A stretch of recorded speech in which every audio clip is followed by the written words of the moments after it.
So I know when a lot of people get started with homeschooling, they go out and they buy the expensive desk and they put all these posters up on their wall and they really just buy the most expensive stuff. I'm going to tell you in the beginning, do not make a huge purchase for homeschooling because homeschooling changed and your children change.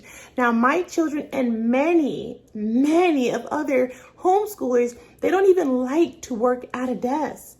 You know, most homeschoolers are working at their kitchen table, on the couch, on their mom's bed, etc. I also saw a study that says that putting too many posters on the wall can actually clutter your children's thinking. And so for my homeschoolers, I kind of don't have anything on the wall except for a map.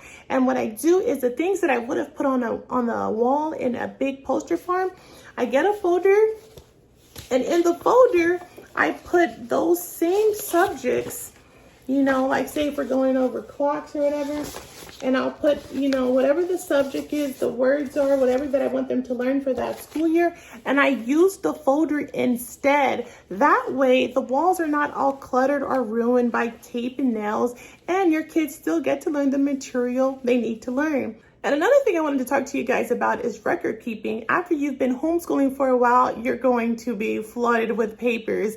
And so in Texas, we're not required to keep any records, but what I like to do is, for example, if my child is working from a workbook, usually in the back, there's a certificate or something, right? Look.